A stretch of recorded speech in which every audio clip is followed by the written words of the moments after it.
climb on high.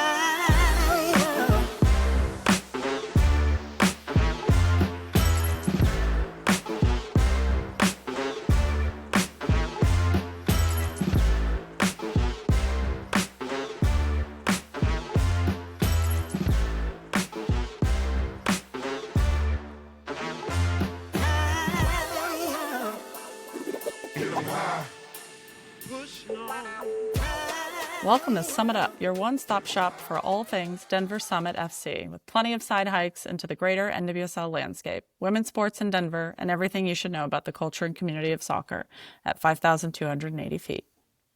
Summit Up is part of the Bangarang soccer community, telling soccer stories a mile in the sky and on till morning. Check out our Colorado Rapids sibling show, PIDCAST, and come play free pickup soccer with us all around the Denver metro area. Most importantly, we aim to be a collaborative human soccer show for community-minded soccer humans. So do your best corner flag slide right into our DMs. Let's kick it. I'm Hallie. With me today is Matt. On the injury report are Ayah and Kaylee, but you'll get to hear from them during our amazing interview with Summit FC president Jen Millet. And Dusty is off somewhere harvesting cornucopias. Today we're going to introduce ourselves, talk about how Summit FC got here, go peak to peak on everything you need to know this week, hear from fans at the Summit FC brand reveal party, and finally, we're bringing you an amazing conversation with the one and only Jen Millet, Denver Summit FC club president. All right, Hallie, give the listeners that fun little convo folks have at the trailhead. Who are you and how did you get here? All right, well, I'm Hallie. I'm originally from New Jersey, moved to Denver 8 years ago, like many other folks in the state. And I'm one of those cliche stories where I went to a 1999 Women's World Cup game, saw Mia Hamm score 30 yards in front of me, and was hooked for life on what we know as the U.S. Women's National Team. I played when I was younger, and I've been a fan through all iterations of the women's professional leagues in the U.S. And now you can often find me traveling around the world, going to matches and tournaments, although I'm looking forward to having a much closer option next season. Besides the sport itself, my favorite part of women's soccer is building community and relationships around it and seeing familiar faces around the world in my travels. Same to you, Matt. What's your deal? I'm Matt. I'm also an East Coaster originally. I'm from Maryland. My first soccer watching was back in the day. Shout out to the OC Sharks. I really didn't get terribly into soccer until 2017. I moved from Boulder to Denver, which I had definitely been way more into, alpine sports and American football. But in 2017, I caught the bug because I got on the Meetup app and I found this pickup soccer group. It was a bunch of African guys that absolutely kicked my ass down by Denver University every week, but taught me everything about the game, built me up. It was so much fun. And I got so addicted to that kind of like camaraderie and soccer community that I then jumped into the Rapids. Flash forward, we started a Rapids podcast called PIDCAST at the beginning of this season. And I'm super excited to jump in and help out with the women's soccer community because what I've seen is one of the most communal, fun, vibrant, diverse, and honestly, healthy soccer conversations around in the NWSL community. So I'm just happy to be here. Awesome. I love it. All right. So that's how we got here, Hallie. Why don't you tell us how Denver Summit FC got here? Because you've pretty much been here since the jump.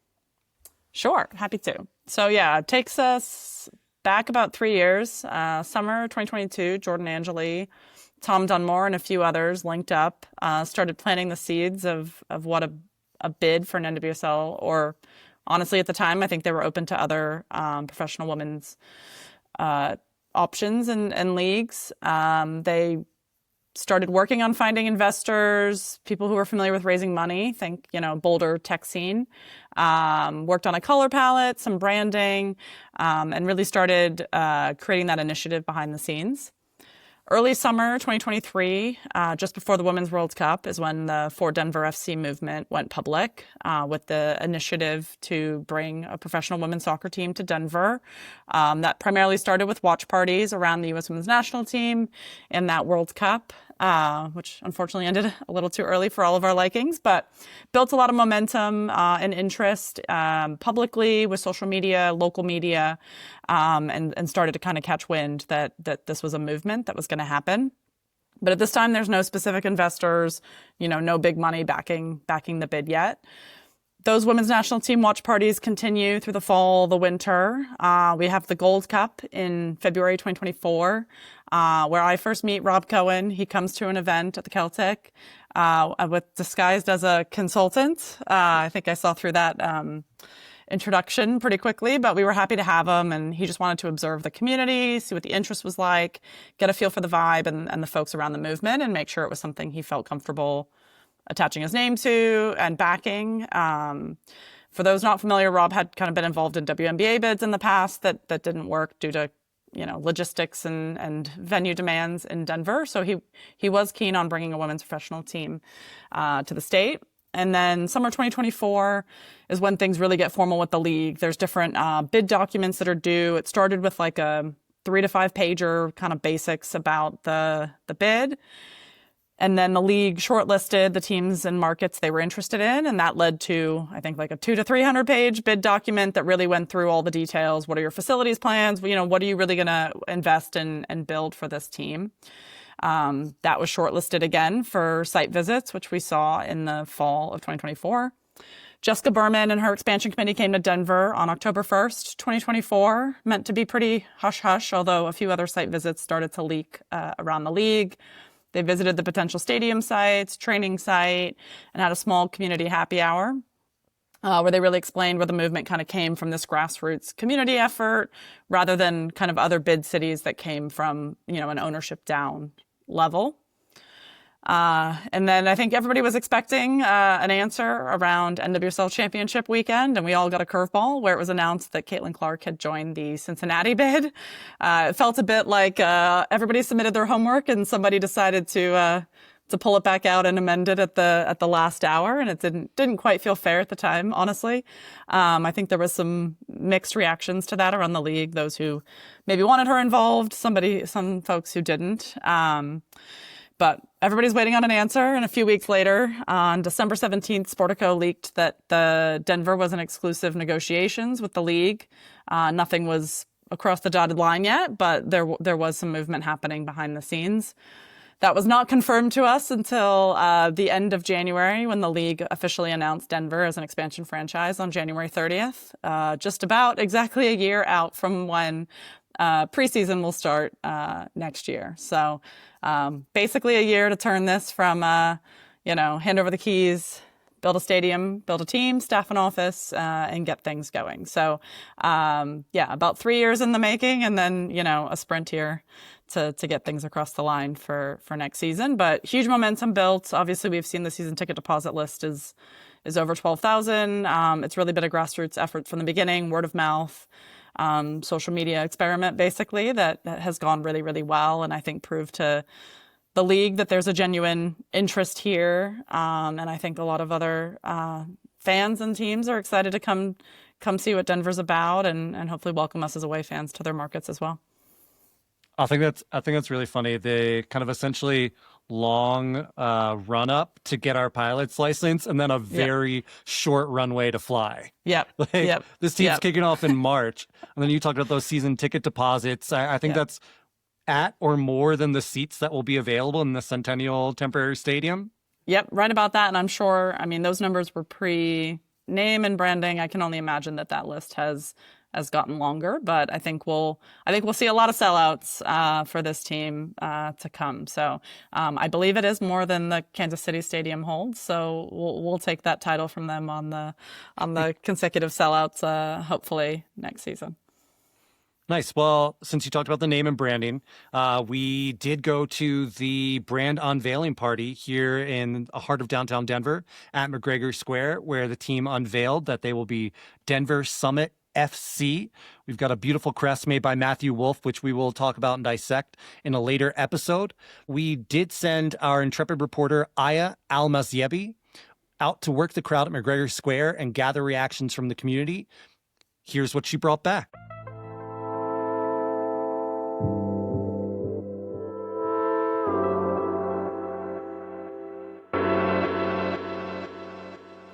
What do you think of the name?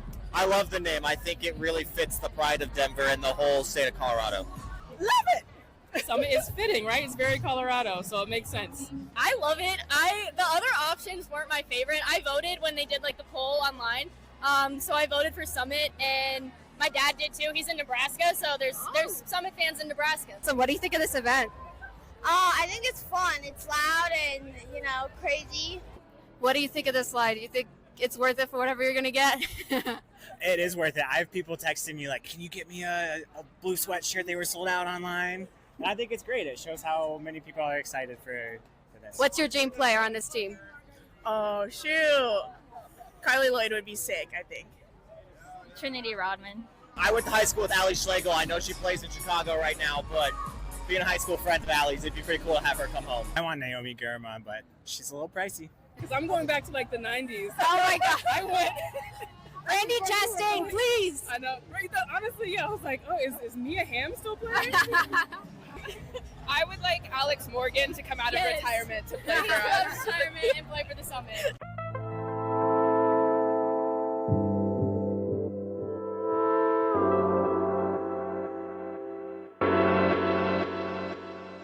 Great work, Ayah. Love seeing all the grassroots excitement this community has continued to generate around the team. Let's get to news and go peek to peek on what you should know this week.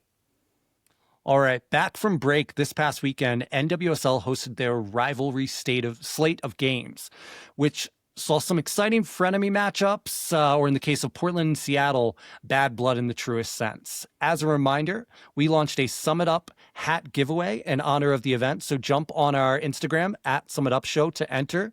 Shout out to Dylan Frost, who won our last Omega Made hat giveaway by submitting all 11 of those neighborhood mountain statues that Common Spirit and Denver Summit FC put up to celebrate the unveiling of the brand results. Hallie, why don't you start breaking down the results of the weekend for us? As it goes, a lot of hype, and then we saw a lot of draws. We had the Purple rivalry derby of Orlando and Louisville, went 1-1 on a goal from Marissa DeGrande to close the half, and an own goal by Ari Borges at the death. We also saw a 1-1 in San Diego versus Angel City by way of Mackenzie Roby and Alana Kennedy, who took a punch to the face again, that poor woman, in scoring that goal. She has a knack for ending up on the big screen with a black eye. Study the lore if anybody is not familiar.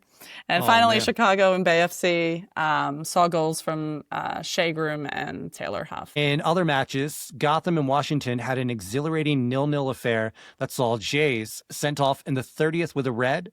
The Dash braved the Courage in a 2-1 win that featured Kiki Van Zanten and Sophie Schmidt and Riley Jackson getting on the score sheet for their respective teams. And potential Summit FC geographic rivals, the KC Current and Royals, faced off to a KC win on the Wonder Boot of one Temwa Chawinga. The marquee matchup of the weekend here was Seattle Reign versus Portland Thorns to close out the weekend.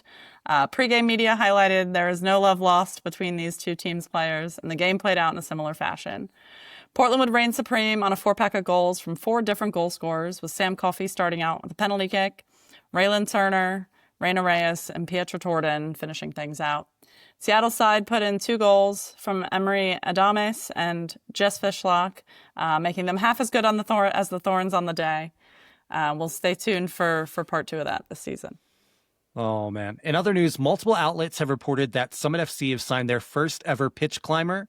Current Pride player Ali Watt has joined the squad and returned immediately back to Orlando on loan through the rest of the 25 season. Watt, a 28-year-old forward who's lined up mostly on the top and right, is a Colorado native, born and raised in Colorado Springs. She played for Pine Creek High School before going on to Texas A&M and being drafted by Summit FC general manager Kurt Johnson, 6th overall to the North Carolina Courage in 2020. Allie has 8 caps and 2 goals to her name with the U.S. Women's U23 and U20 teams, to go with 9 goals and 7 assists across her time in NWSL with the Courage, Reign, and Pride. We look forward to this being the first of many Colorado homecomings to come. Lindsay, Soph. Take them all. All right. Summit FC also announced their first ever head coach and former Manchester City women's and New York City men's gaffer, Nick Cushing. Cushing has a resume boasting WSL Manager of the Year, as well as being a WSL champion, 2-time Women's FA Cup champion, 3 times Women's League Cup champion. Nick had this to say of his hiring: Denver Summit FC's commitment to building a world-class soccer organization really inspired me. We have a passionate, committed fan base, and we have to put a team on the field that replicates that. Our team will play an attacking form of the game that excites our stadium and makes things difficult for our opponents. We want to create a winning team as well as a great experience for all of Colorado. We look forward to bringing Nick Cushing directly to you, our dear listeners, in a conversation in a forthcoming episode. All right, enough of that, Hallie. What do you say we give the people what they want and we jump into our conversation with Jen? Sounds like a good idea. Listeners, we had the absolute pleasure of conversing with Denver Summit FC president and Colorado native Jen Millet. We get to know Jen the person, Jen the president, and get caught up with all the front office ongoings surrounding launching a team from scratch. We hope you enjoy.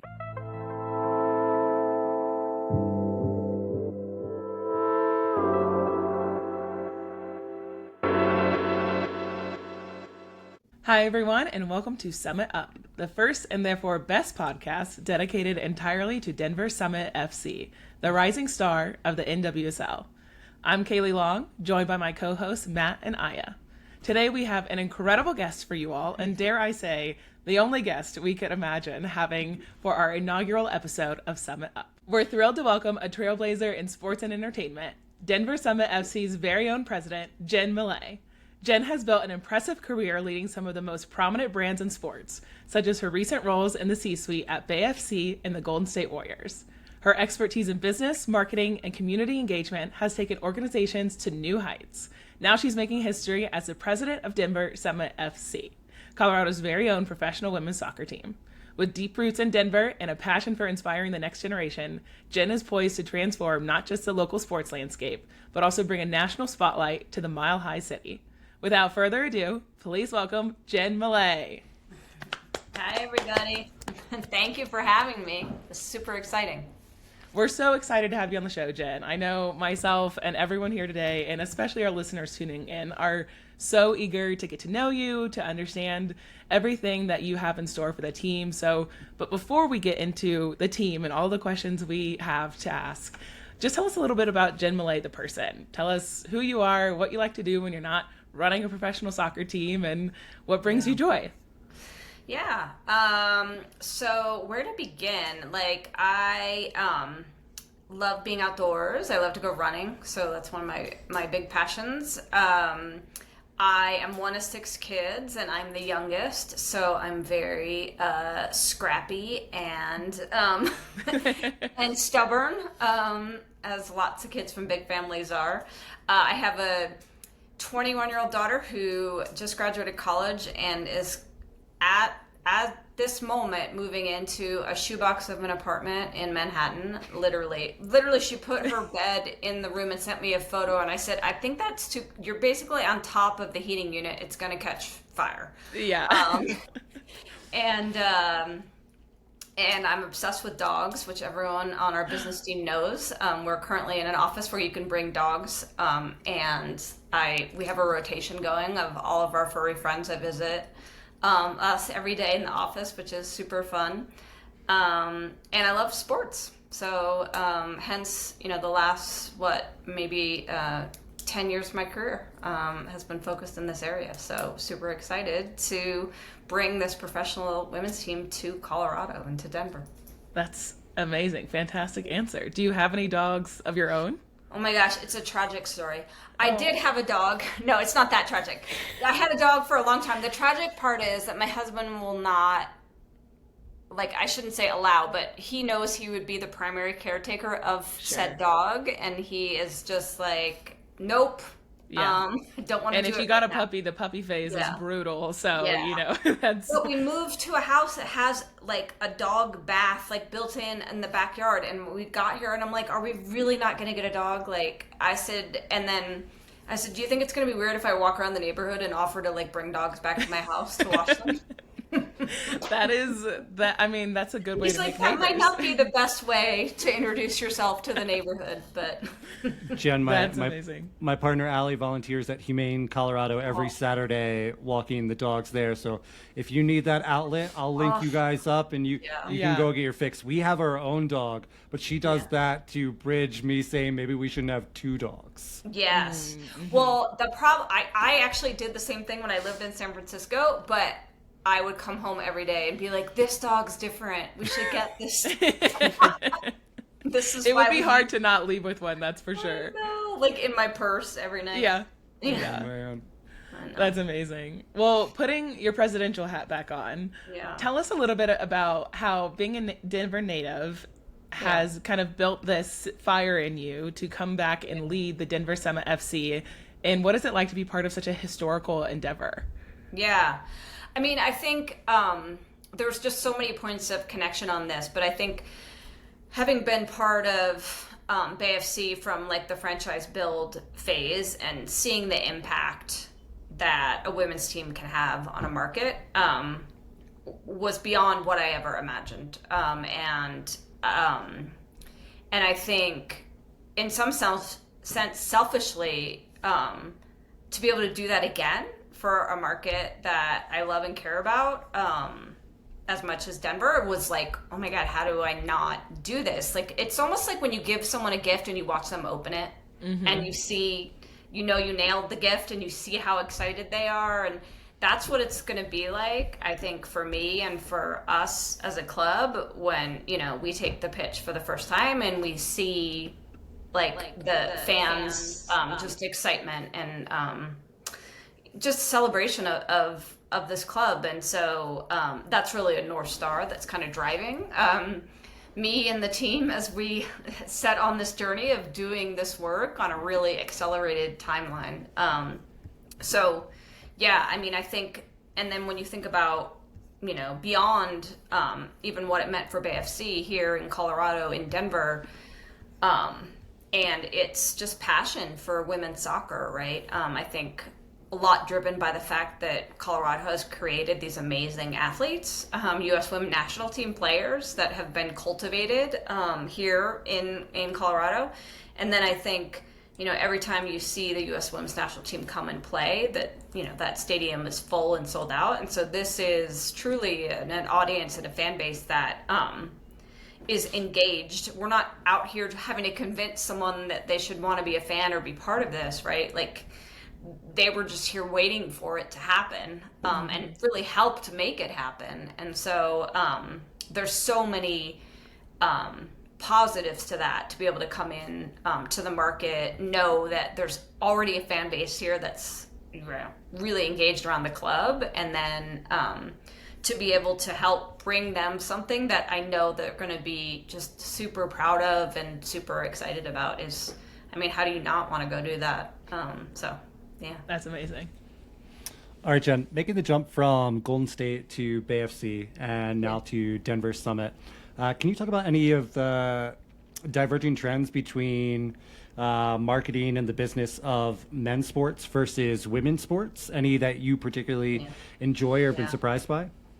Yeah, I mean, I think the biggest thing for me, moving from the NBA to NWSL and even into women's sports, was I even came in with this misconception that the fans of this product were going to be predominantly women.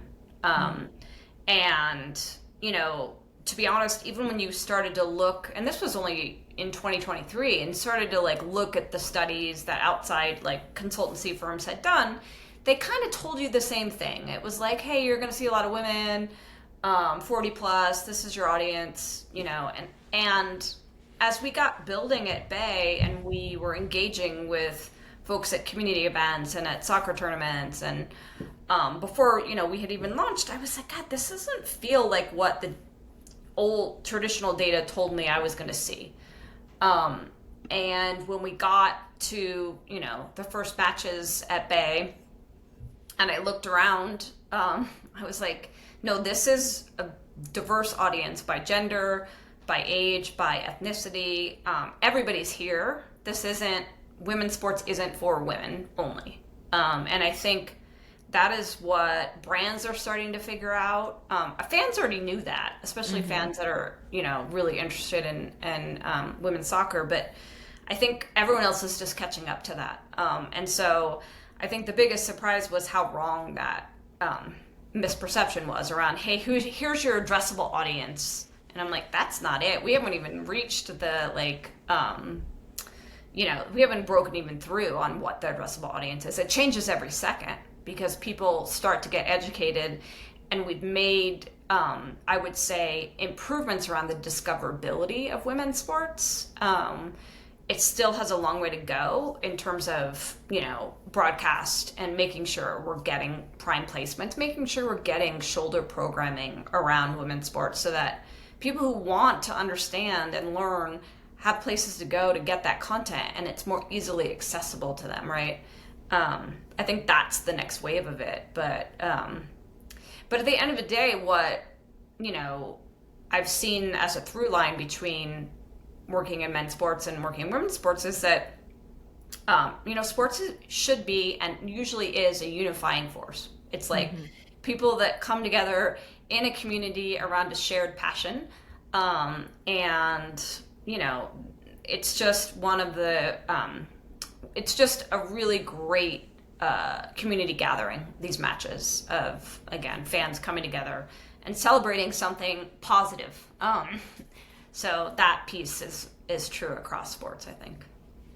Given what you said you found out going into Bay FC and talking about the audience that you're addressing, have you seen anything specifically different or exciting in the Denver and Colorado demographics or market that you're really excited to get to? Yeah, I would just say there's just more. There's just more people that, I think in the Bay Area, again, lots of great legacy of women's soccer there, but it's hard to break through in the noise, and there wasn't sort of this as much, I would say, groundswell of like, oh my gosh, we got to get this here. We're really excited about it.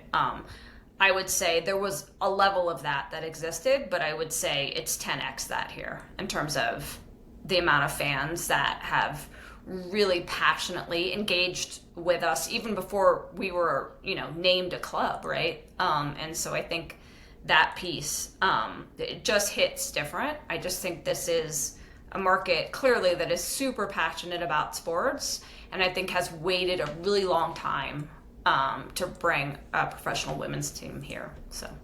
All right, you hear that, Bay FC fans? It's rivalry weekend, and we're already coming at you with that frenemy energy. There you go. Hi, I'm Ayah. Taking what you've learned from your previous sports experience, what are some of your initial priorities and goals for making Denver Summit not just a vital part of the city's sport landscape, but a really competitive brand in the broader NWSL? Yeah, I mean, I think within the market itself, what we want to make sure that we do, because this started really as a community groundswell, right? This was a group of people that really advocated to bring NWSL here, and I think we're able to connect with an ownership group that helped get that over the line. But we can't lose sight of those roots, and I think to be true to the market, to be true to those fans, and to be successful, we need to continue to cultivate lines of communication and making sure that the fan voice is coming through in decisions, that we're making.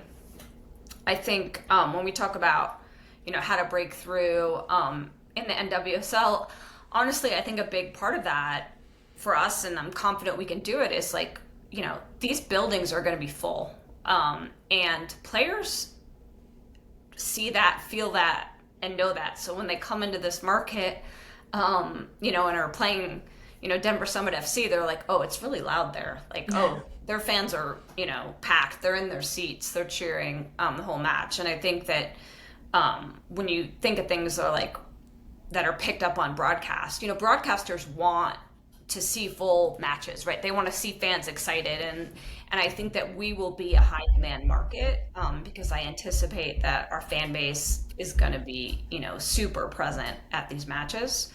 So I think that will be initially out of the gate, a really strong point for people going, hey, do you see what's happening, there in Denver?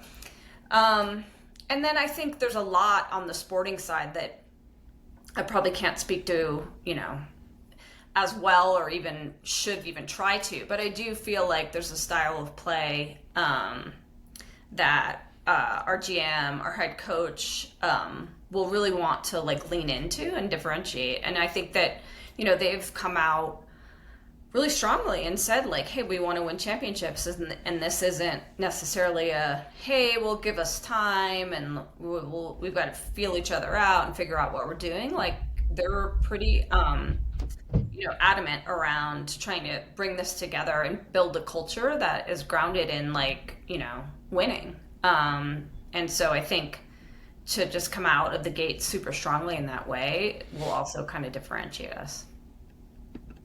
Definitely. Now, drawing back to your experience in the city's sports landscape, how do you see the combined efforts of Summit FC and the Rapids, yourself and your MLS counterpart, Porig Smith, with players like Ayah Matt and Zach Steffen raising the overall soccer climate and culture of the city and state? With such a certain Women's World Cup that might be anchored here in 2031? Yeah. I mean, the Rapids have been amazing.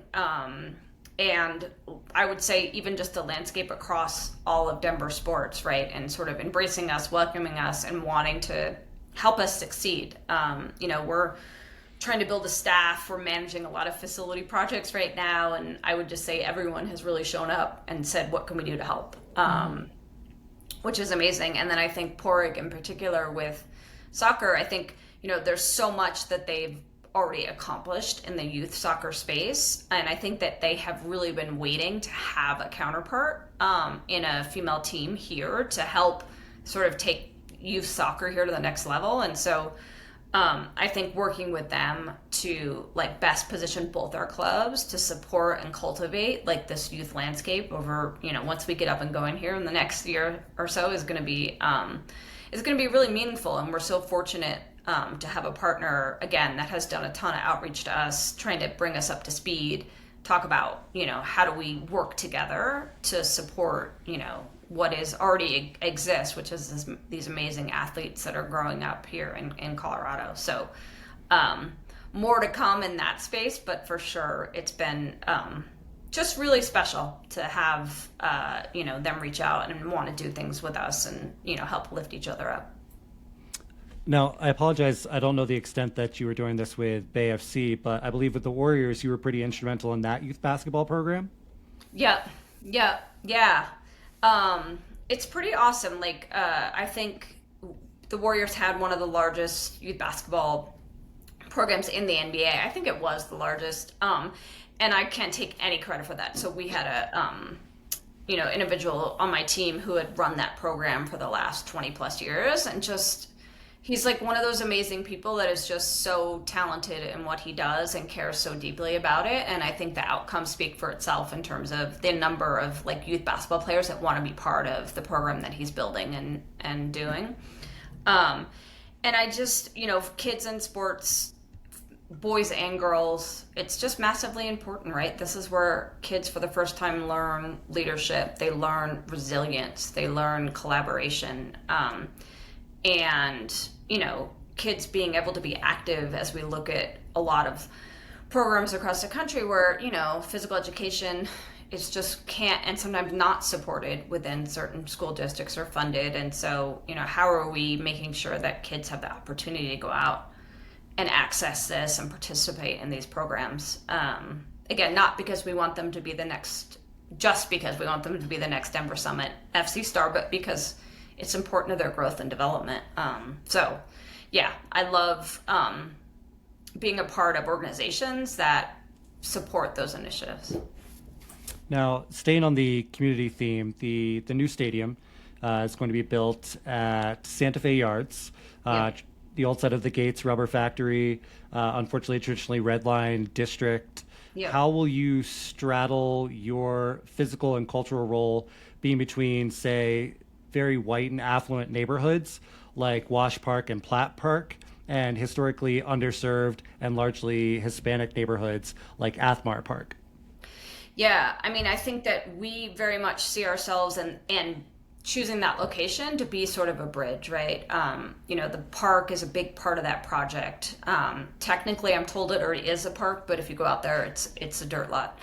And so actually helping to bring a park to that area, have it be a bridge and a connector to these neighborhoods that have been divided physically for, so long. And then I think the other big piece for us is, we're working with the neighborhoods and on both sides, not that they're sides, but geographically both sides of the site, to put together a community benefits agreement. So we've been sitting with neighborhood associations for the last probably 6 weeks, answering questions, but also just learning about what are the things that you care about, what do you want to see us do in the community, how best can we show up and support the things that you care about, to make sure that, again, you don't feel like we're just neighbors. And we want to be good neighbors, but we also want you to be part of what we're doing and building.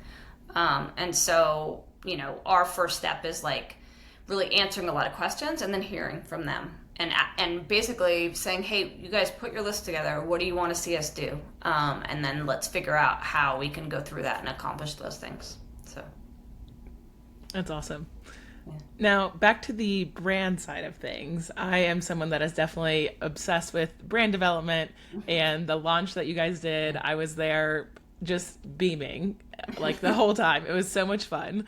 So I have to ask about where your head is at when it comes to fan activations or fan experiences, and what you're like really prioritizing when it comes to creating those memorable experiences for fans. I mean, the first thing that comes to mind for me was the photo walls that was set up there that had the rock walls or the carabiner. Like, it was just such a unique, it just felt so purposeful. So where are you thinking in further things? Yeah, I mean, I think more than any other sport, soccer, global football, supporter groups are just amazing, right? And how they organize, how they activate, how they just bring energy. I mean, honestly, if you think about, I don't know if you guys follow NBA, but what the Clippers have tried to create in the Intuit Dome, that's basically soccer, right? They're just creating a supporter section. And they're like renowned for it in the NBA, but it's like, have you guys watched a soccer game? Like, this is right. What happens.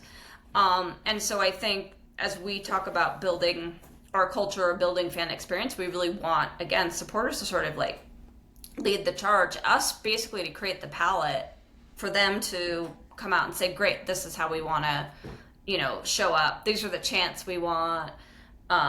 This is where we want to hang tifos, like making sure we're sort of, again, giving them the space and the platform they need to kind of build out that experience. And then I think, as we're thinking through, again, just overall fan experience stuff, a lot of it is initially stuff you just don't want to get in the way of a fan experience. Mm-hmm. So I'll give you an example, like, we want to make sure that, like, hey, we're going to incorporate a food and beverage experience into our stadiums that is representative of the community and, diversity and the food and drinks that they want. But we also just want to make sure that the line isn't like 12 miles long so that you don't miss, the player walkout or the first kick, right? When we talk about, like our bike valet or how are we setting it up so that it's not taking people 20 minutes to like lock up their bike and get into the building, right? These are all the things when you go to events that frustrate you to the point where you're spending the first half of a match or a concert going, oh my God, that guy in the parking lot was such a jerk. Like, I can't get past it, right? These are things that like distract from what people are there to do, which is either like enjoy that match, spend time with friends and family. And so how are we sort of setting up an experience and trying to like flag and, improve any of those things that might be those friction points. And I think, but we are also, there's some fun stuff to that too, once we nail those things down. And I do think everything that we do, we want to make sure is true to Colorado. And, what fans hear, what will resonate with them? What are the things? And so I think that phase of the work is still kind of in ideation for sure. That's awesome. I definitely know the ticket side of things. You guys already hit record numbers with getting those deposits in. Do you know off the top of your head how many deposits we have as of this moment? We have a lot. We'll probably you'll see us probably make an announcement here in the next few weeks on the number, and I mean it's again, just we're blown away. I will say that, like, when I first got here in May, I was kind of just like running through budgets and trying to figure out. I said, oh, we're probably going to have to spend some money at some point because to drive more deposits. Like, I'm sure this will trail off. Like, we won't have a rate. And it hasn't. Like, we've not spent a dime on trying to drive season ticket deposits. It's just organically kind of continues to grow. And again, it's just amazing, like, how much Denver has shown up for the club. That's amazing. How much have you had to navigate the pricing kind of the first 2 seasons being in Centennial versus the permanent stadium? And how do you juggle that? Yeah. I mean, I think it's a lot for us. And I think we're, luckily, again, staffing appropriately. But I think the big thing for me, again, as we talk about the fan experience, is like making sure as we sort of lock some of these things in that we're not surprising fans, that we're getting out in front, right? We're making the communication easy. And I think the other great thing is that when you do that for fans, when you say, oh, this match is, on this date and it'll be here, there's so much, I feel like patience that fans will have. Like, I feel like they get that, like, everything we're doing is on a super accelerated timeline. From just standing up the club to all the facilities projects. And there's goodwill on their part. They want us to succeed. They understand that it's hard. And we're going to do our best always to, like, over communicate a lot around, hey, we're here. Actually, now next year we're playing here. And what does that look like? And where's the parking? And all of those things, right? We're sort of trying to make sure we're mapping all that out so we understand it. And we're also looking through all of those decisions through the lens of a fan. How's this going to be received? Is this going to be a surprise to them? And do we have to, like, make sure everything when I'm talking to my team is like, do you have the FAQs? What are going to be the frequently asked questions about whatever this we're rolling out is? And, like, are we comfortable answering all of those? Is it in the best interest of the club, best interest of fans? So that's awesome. Yeah. And can we get your call on your shot? Will Summit FC play their first match at Mile High to take the NWSL attendance record? I mean, TBD. Like I said, we're a very ambitious club, clearly. We have a very ambitious ownership group. And, taking on breaking the NWSL record in the first season, at the first match would be a lot, but I do think it's something, that, again, we're just so fortunate to have such an incredible fan base here that would make taking something like that on a lot easier, I'll say. So we'll see. TBD. All right, you hear that, Chicago Stars? Just like the AFC, you're now on notice. Yeah. So we talked about Common Spirit, you guys have recently announced the Common Spirit partnership. You had the 11 summits around the different neighborhoods of Denver. What are you and the club thinking about and prioritizing when it comes to sponsorships, partnerships? How do you screen them for the right fit? And when can we expect more announcements in that space? Yeah, I mean, similar to the fan base, I just think we've been incredibly lucky to have a lot of businesses, a lot of Colorado-based businesses raise their hand and say, this is awesome, we want to be a part of what you're doing. Common Spirit, really being almost first out of the gate from the ownership group winning the bid to saying, let us help, let us be a part of it. I think, our criteria is really just around, like, is this an organization that we would feel, not that they're all going to be worn on our jersey, but is this an organization that we have shared values with, that we have shared vision with, that we would be proud to be associated with? And then I think, the other pieces of that, Common Spirit's a great example of, like, these are organizations also that can help us grow and build. And obviously we need a medical provider, right? Player wellness, mental, physical wellness is a massive priority for us.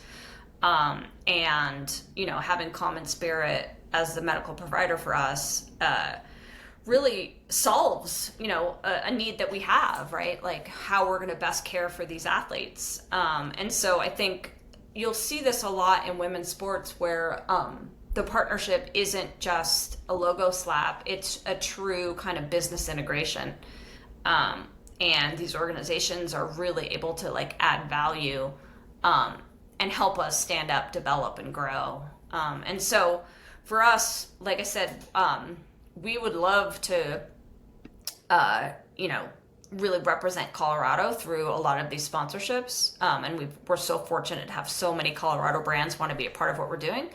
But I also just think there's, amazing businesses, even outside the state that really get what's happening in the landscape of women's sports and want to be a part of that. And so, looking through that lens will also be important.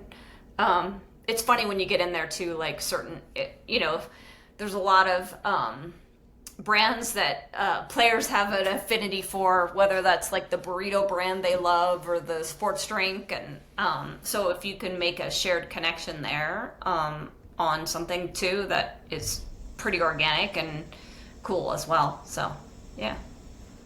All right, so clearly they're going to roll out first season with snarf sandwiches on the front of Yeah. But dialing the conversation back to you personally, as the first hire for Denver NWSL, now Denver Summit FC, what does your work ethic, your experience, your community outreach set the tone as for the rest of the team and its culture?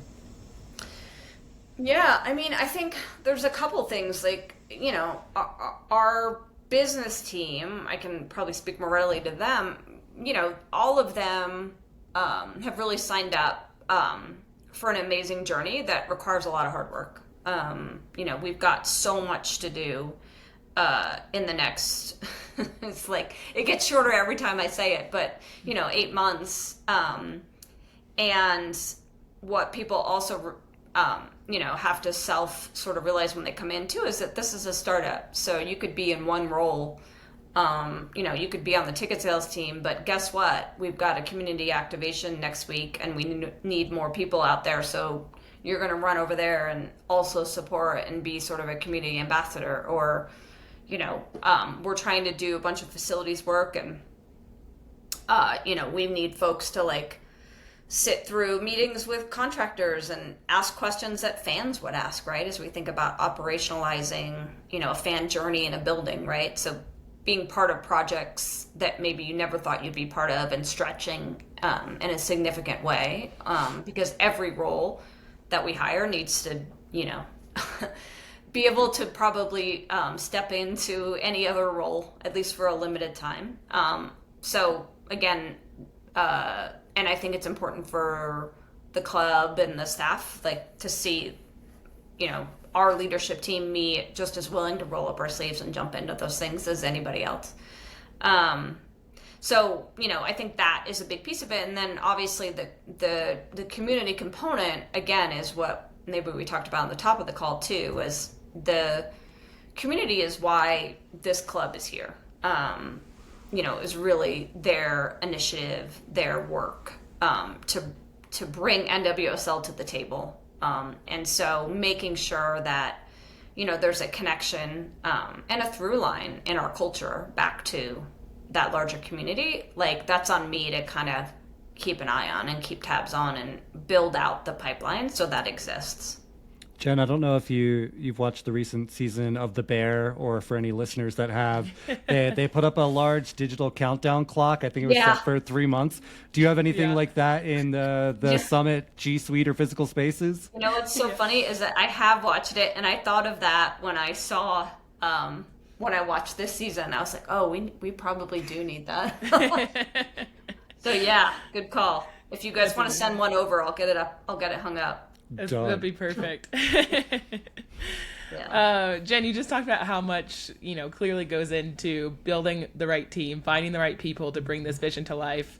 What has been the most surprising part of building that team, and also your biggest challenge at the moment?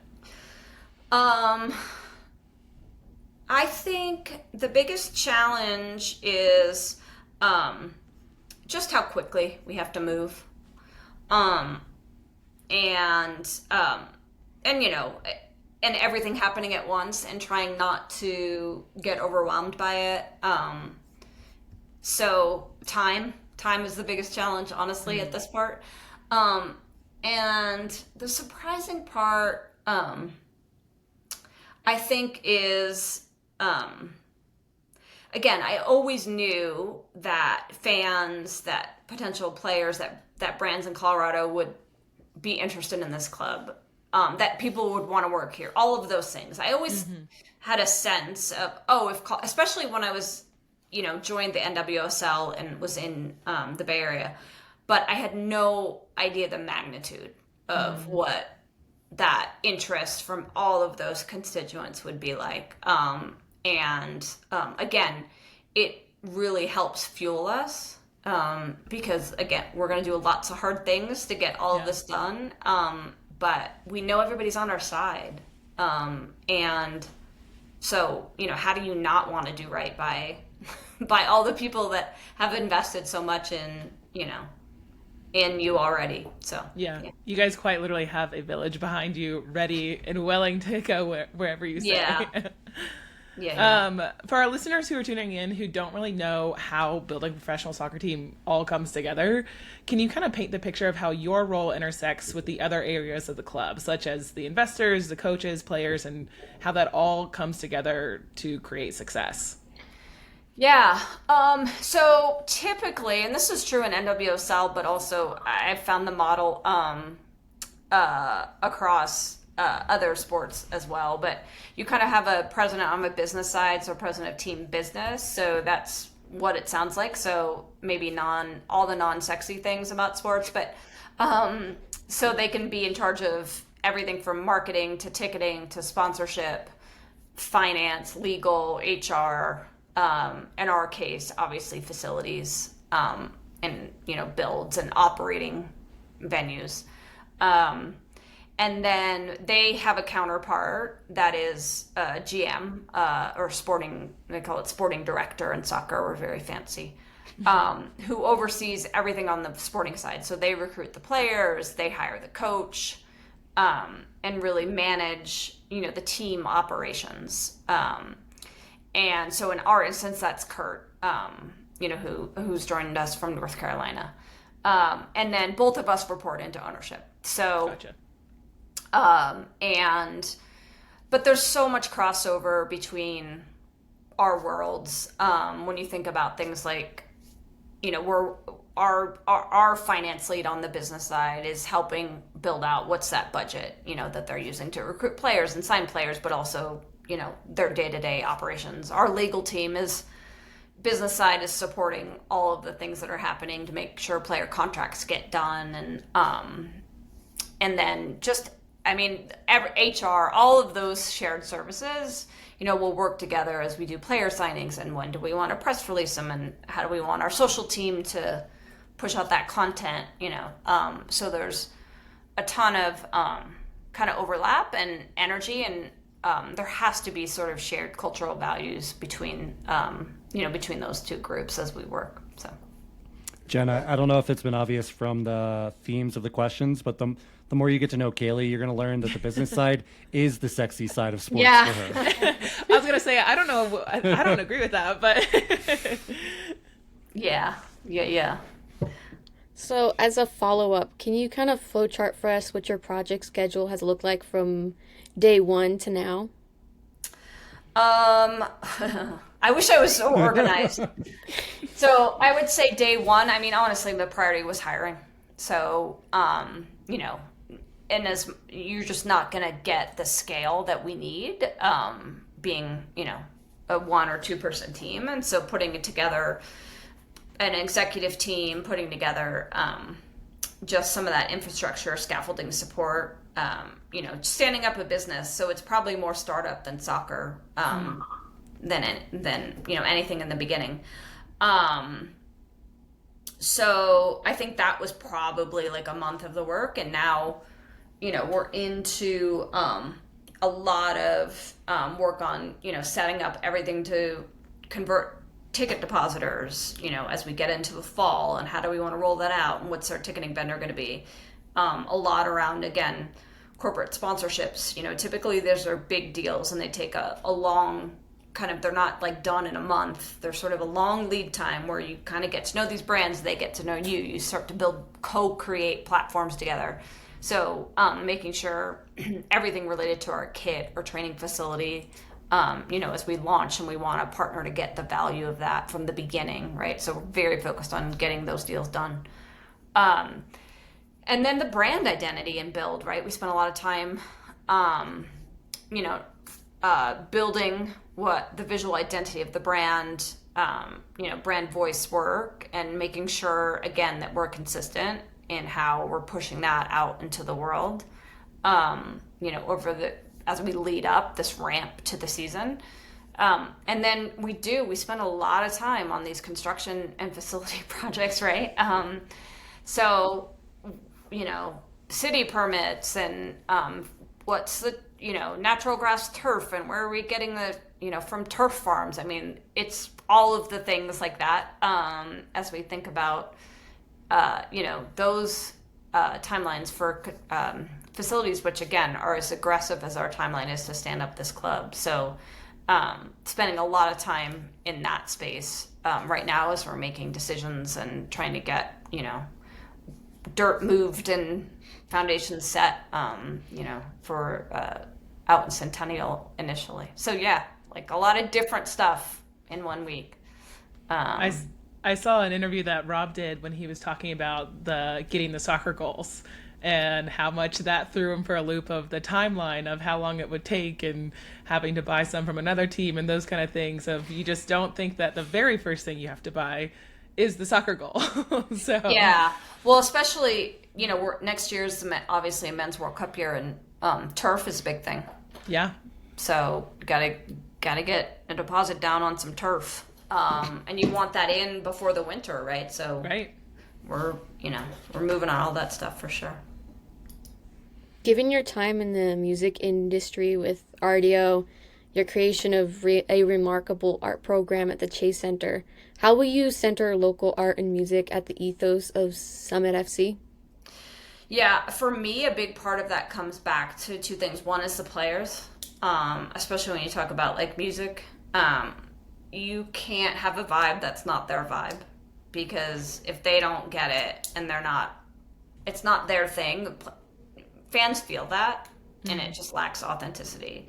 So my music for me is really truly like player driven. When we were at the Warriors, we would always like pregame playlists, all of that. We would let them create. We would do the non-explicit versions of songs, but it's big. And then the art program, again, that for me is true back to the community. So what represents Colorado best, who are the artists that live and work here, that will resonate, with that larger community. And so having, it's not a tops down thing. Both of those are bottoms up.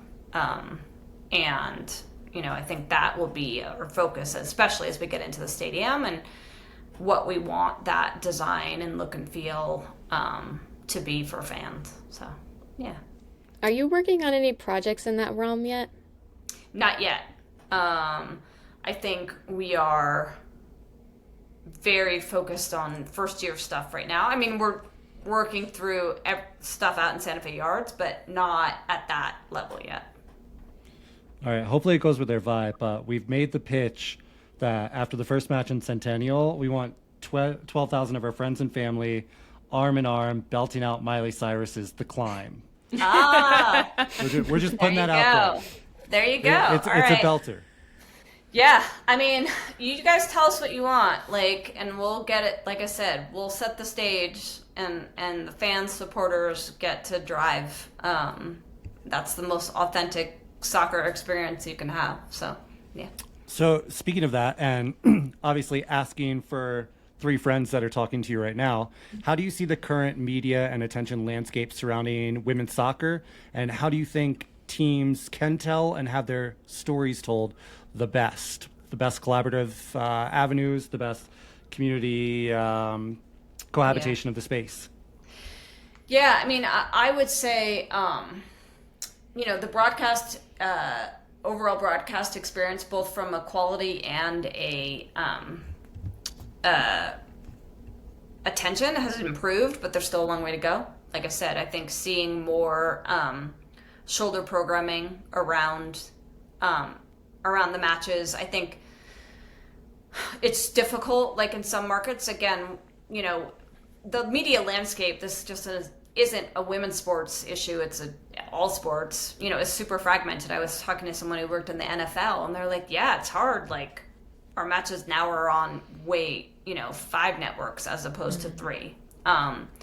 And NWSL is kind of in the same place, right? But our challenge is we're not 100 years old like the NFL. We're only 14 years old. And so to say, oh, well, fans will find it, it's like, how hard are we going to make them work? And so, I think a big, initiative that clubs need to have, that I know the league wants to support, is like, how do we get fans to the matches they want to see and not make them climb through 30 apps to find the team or the content they're looking for. And so we've got to solve for that, and that's on our end, and that's part of also the fan experience.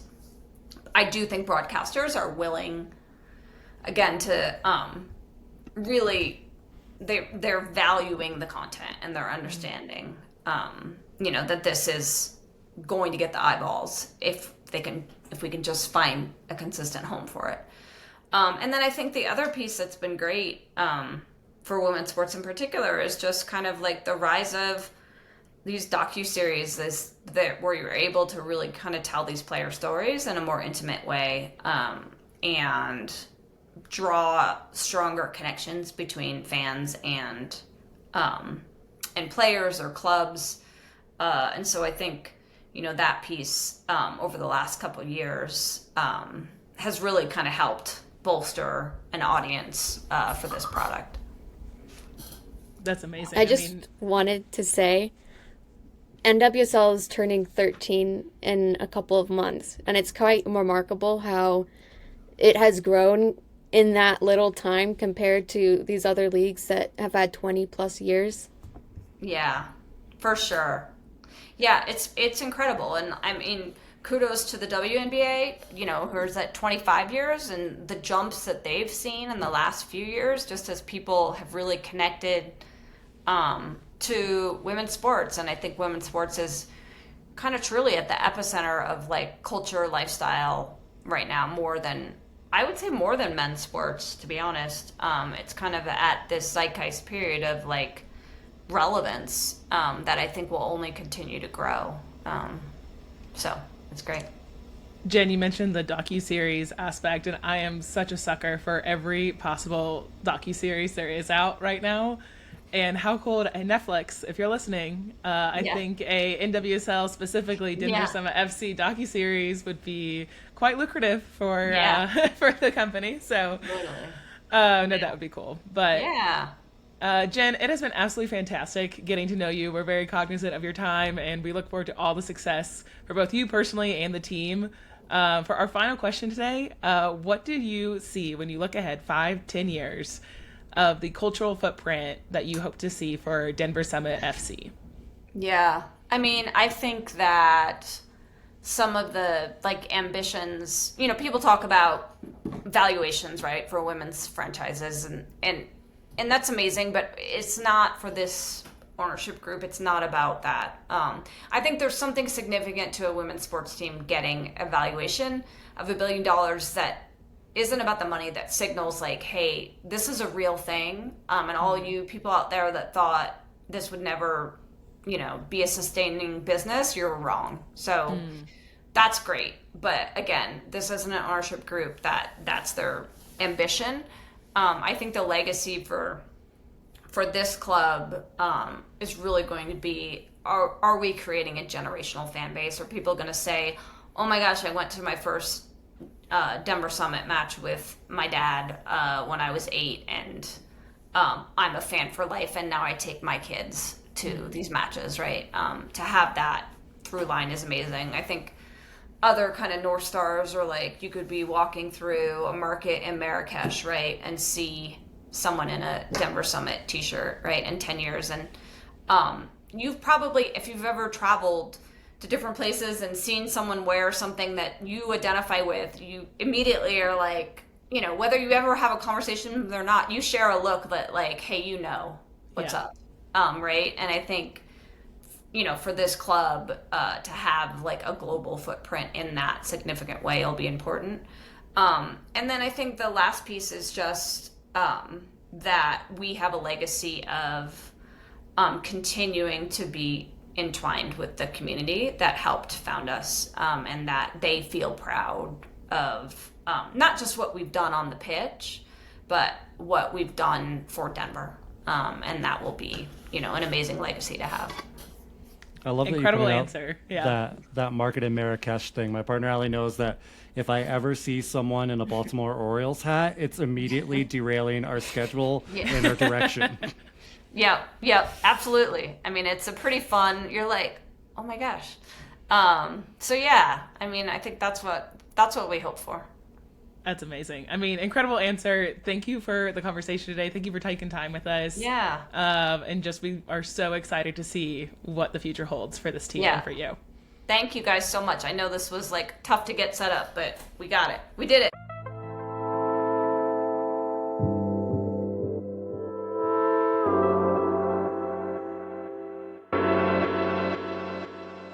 All right. Again, we cannot stress how wonderful it was to have that conversation with Jen. I thought it was so open, so free-flowing. She was really gracious with her time and the things that she told us.